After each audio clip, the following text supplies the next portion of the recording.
जय हिंद दोस्तों। Target kids centre में आपका बहुत बहुत स्वागत है। जैसा कि आप जानते हैं कि एसएससी जीडी के लिए मैं आपके लिए एक सीरीज स्टार्ट किया हूं, जो कि प्लेटफॉर्म रुक्मिनी का जो प्लेटफॉर्म सेट आया है वॉल्यूम 1, उसका मैं 20 क्वेश्चन जो सिलेबस में है एसएससी जीडी का, उसका मैं प्रत्येक दिन आपको सॉल्यूशन देता हूं।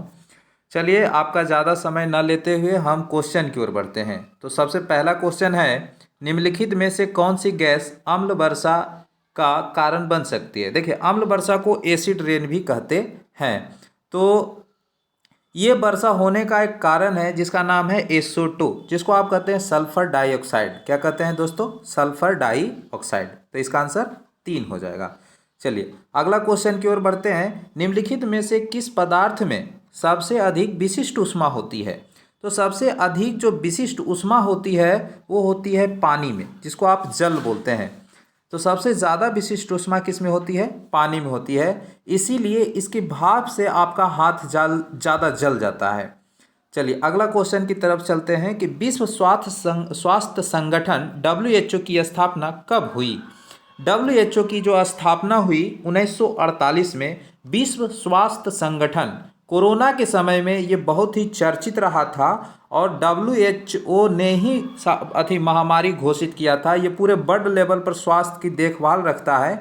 इसकी स्थापना, इस संस्था की स्थापना हुई थी 1948 में। कब हुई थी? 1948 में। चलिए, अब अगला क्वेश्चन है कि शरीर के आंतरिक अंगों का परीक्षण किस उपकरण द्वारा किया जाता है? शरीर के अंदर अंगों का परीक्षण किस उपकरण द्वारा किया जाता है? इस उपकरण का नाम है एंडोस्कोप। क्या नाम है? एंडोस्कोप। इन मतलब अंदर और स्कोप मतलब जांच करना, मतलब शरीर के अंदर वाले भाग को जांच करने वाली ये उपकरण है, ये मशीन है। चलिए, नेक्स्ट क्वेश्चन है 25। चर्चित किताब हेमलेट किसके द्वारा लिखी गई थी? चर्चित किताब हेमलेट जो है, बताइएगा। विलियम शेक्सपियर, ऑप्शन नंबर 1 सही हो जाएगा। William Shakespeare, option number 1। चलते हैं, अब अगले क्वेश्चन की ओर चलते हैं। 26 में आइए। कहता है कि उबेर कप का संबंध किससे है? तो उबेर कप का संबंध ये विश्व बैडमिंटन महिला से है। विश्व बैडमिंटन महिला से है। और थॉमस कप पूछेगा तो विश्व बैडमिंटन पुरुष से हो जाएगा। ये होता है थॉमस कप। कौन कप? थॉमस कप होता है मेरे दोस्तों।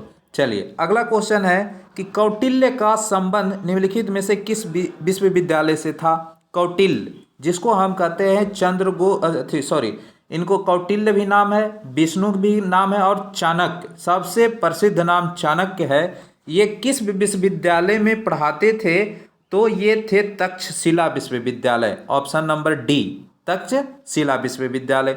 चलिए, अगला क्वेश्चन की ओर तरफ चलते हैं। निम्नलिखित में से किस सिख गुरु को जहांगीर ने मृत्यु दंड दिया था? एक सिख गुरु थे, उसको जहांगीर ने मृत्यु दंड दिया था। उसका नाम क्या था? उनका नाम था गुरु अर्जुन देव। गुरु अर्जुन देव। चलिए, अगला क्वेश्चन है कि हिंदुस्तान सोशलिस्ट रिपब्लिकन एसोसिएशन के संस्थापक नेता में से एक थे। हिंदुस्तान सोशलिस्ट रिपब्लिकन एसोसिएशन के संस्थापक नेताओं में से एक थे, जिनका नाम था भगत सिंह। क्या नाम था? भगत सिंह। चलिए, अगला क्वेश्चन है कि भारत का देशांतरीय विस्तार जो है वो कितना डिग्री से कितना डिग्री है? तो सबसे पहले याद रखिएगा कि चारों ऑप्शन में जहां ईस्ट दिया हुआ है उसी में मारना है। तो ये देशांतरीय विस्तार ऑप्शन नंबर ए इसका सही आंसर होगा। 68 डिग्री 7 मिनट पूरब से 97 डिग्री 25 मिनट पूरब तक। चलिए, अगला क्वेश्चन, अगले प्रश्न की ओर चलते हैं कि निम्न में से कौन सा कर प्रत्यक्ष कर नहीं है? प्रत्यक्ष कर नहीं मतलब आपसे डायरेक्ट पैसा पर टैक्स नहीं ले रहा है, मतलब कि कोई भी चीज से आपको डायरेक्ट टैक्स नहीं ले रहा है, उसको बोलते हैं अप्रत्यक्ष कर। तो ये पूछ रहा है कि प्रत्यक्ष कर नहीं है, मतलब कि अप्रत्यक्ष कर के बारे में पूछ रहा है। तो इसका आंसर हो जाएगा बिक्री कर। क्या हो जाएगा आंसर मेरे दोस्तों? बिक्री कर। चलते हैं अब नेक्स्ट क्वेश्चन की तरफ। अब आते हैं 31 के बाद आते हैं 32। 32 कह रहा है कि प्राथमिक क्षेत्रों का तात्पर्य है। प्राथमिक क्षेत्र मतलब कि जो प्राथमिक सेक्टर में आता है वो आता है कृषि, मछली पालन करना या कृषि करना, ये सब प्राथमिक सेक्टर के अंतर्गत आता है। पशुपालन, कृषि करना, मछली पालन करना, ये सब प्राथमिक सेक्टर का आता है। आंसर 3 इसका सही होगा। और रसायन विज्ञान जिसको आप केमिस्ट्री कहते हैं, केमिस्ट्री में नोबेल पुरस्कार 2022 से किसे सम्मानित किया गया? तो नोबेल पुरस्कार 2022 से किसे सम्मानित किया गया? तो केमिस्ट्री के क्षेत्र में इन सभी को नोबेल पुरस्कार मिला है। पहला है कैरोलीन बार्टोजी, ये अमेरिका के हैं। बैरी शार्पलेस ऑस्ट्रिया के हैं। और के मॉर्टन मेंडल ये डेनमार्क के हैं। तो इसका ऑप्शन क्या होगा सही? Option number 4। चलिए सब सही है इनमें। अगला क्वेश्चन है कि प्रधानमंत्री नरेंद्र मोदी ने दुनिया के पहले सीएनजी टर्मिनल की आधारशिला कहाँ रखी? दुनिया के पहले सीएनजी टर्मिनल की आधारशिला कहाँ रखी? बताइए, मैं आपको 10 सेकेंड का समय देता हूँ, बताइए। चलिए इसका आंसर होगा भावनगर, गुजरात। इसका आंसर क्या होगा? भावनगर, गुजरात। चलिए अगला क्वेश्चन की तरफ पढ़ते हैं। जेसी डैनियल अवार्ड 2022 से किसे सम्मानित किया गया? तो जेसी डैनियल अवार्ड 2022 से सम्मानित किया गया केपी कुमारन। 36 क्वेश्चन नंबर अगला है 36। अंग्रेजों ने भारत में अप्रत्यक्ष चुनाव की प्रणाली पहली बार निम्नलिखित में से किस अधिनियम द्वारा प्रारंभ की गई थी? तो 1882 का अधिनियम आया था। उसमें अंग्रेजों ने अप्रत्यक्ष चुनाव की प्रणाली पहली बार लागू किया था। यह अधिनियम कौन सा था? यह अधिनियम का नाम था 1892। चलते हैं अब 37 क्वेश्चन की तरफ।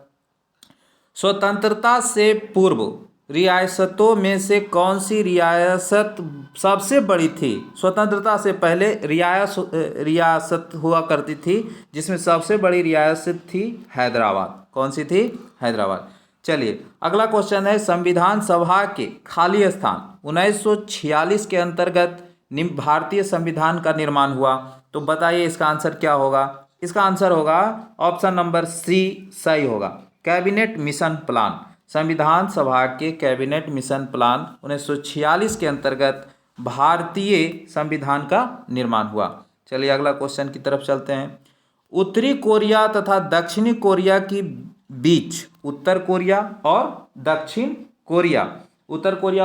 कोरिया के बीच सीमा रेखा को क्या कहते हैं? तो 38वीं समानांतर रेखा, 38 समानांतर रेखा। चलिए इस सेशन का लास्ट क्वेश्चन है मेरे दोस्तों, इसे ध्यान से उत्तर देंगे। सेशेल द्वीप कहाँ स्थित है?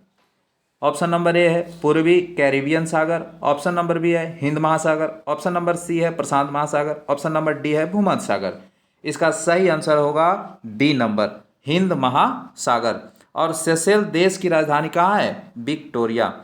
चलिए अब आज का सेशन यहीं पे समाप्त करते हैं मेरे दोस्तों। अगर ये वीडियो आपको अच्छा लगा हो तो लाइक करें, सब्सक्राइब करें और शेयर करना ना भूलें। और जय हिंद।